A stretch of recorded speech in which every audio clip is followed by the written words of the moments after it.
Welcome to SKML Chess Academy. In this video, we will see second variation of Scotch game. In the first variation, we have seen how the black started counter-attacking on the 7th move after bishop d3, 7 bishop d3, d5. So now here we see a slightly modified variation where white wants to hang on to the e5 pawn. So game starts like this: e4, e5, knight f3, knight c6, d4, e into d4, knight into d4, knight f6, knight c3. Here after knight c3, bishop b4, bishop will, so tying up this knight, restricting the knight movement on the c3, so that he cannot defend the e4 pawn. So then he plays knight into c6, bishop into c6, and here instead of bishop d3 as in the variation 1, he plays bishop d2. So that now at the moment his knight is free. So he castles, now he comes bishop d3. Now he plays g5, striking at the center, but white want to save this e5 pawn with f3. So if black captures d into e4, white captures with f into e4, thus saving this. But here this line also, whether, okay, we'll go through quickly. So now f3, d into e4, knight into e4, knight into e4, f into e4, and bishop c5. Black is having an excellent game. He is stopping the white king from castling from the king side, so he has to move the queen out to castle on the queen side, and queen is ready to occupy the h4 square and deliver a check, and this pawn on a7 can be come forward a5, and bishop comes to here to exchange this white's bishop, which is known as a this bishop, because white light squared bishop, if he exchanges, he loses most of the stream from the attack. So that is the now black has an excellent game. So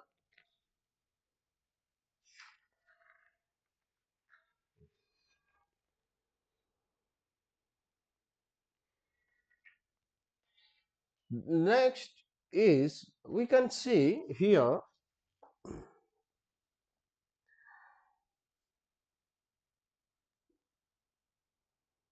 this black is keep on attacking the center pawn, even if it is slightly modified.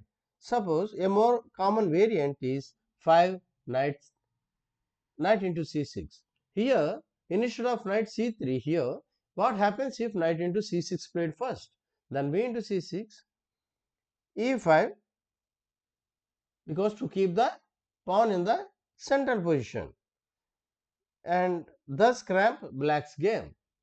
Then he plays queen e7, black plays queen e7. So since this is a pin, this pawn is pinned with king on the back side in the same line, so he cannot capture this. So he moves his queen to e2, so that now he can capture. Knight moves away to a safe square, and it is knight d2. This is here in this line, black always try to mobilize his forces to attack the pawn on e5 and actually securing a slight advantage. You know that whoever is attacking game gets tempi, and they will get the advantage. Now we will go back to our main line. Okay, we will go back to the main line and see how black can get easily a drawish game by the 8th move. In the by the 8th move, instead of c into d5, he can change this. Let us see the line. e4, e5, knight f3, knight c6, d4. This is what all we discussed yesterday. E into d4, knight into d4, knight f6. Then here knight c3,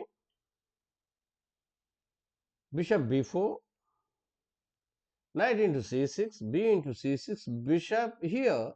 The main line goes here bishop this bishop d3.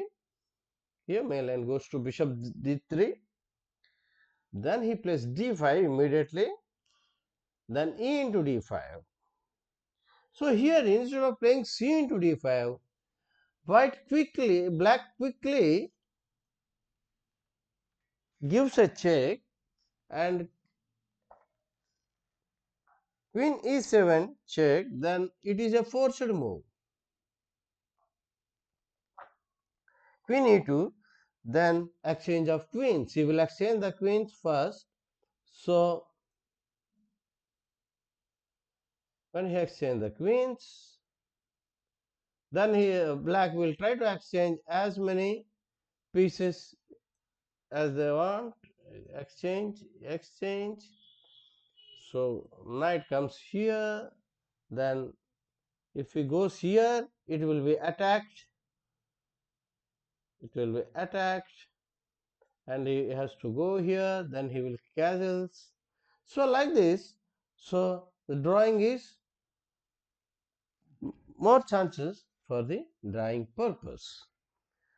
So that's all in this video. We have seen the variation 2 and some of the how a draw each line in the main line also been discussed.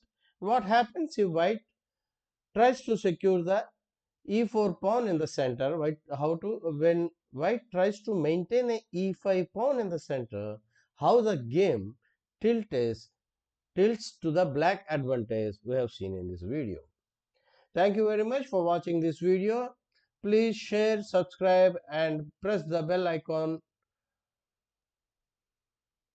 for reaching more audience. Thank you very much and see you in the next video. Next video we will be talking about variation 3,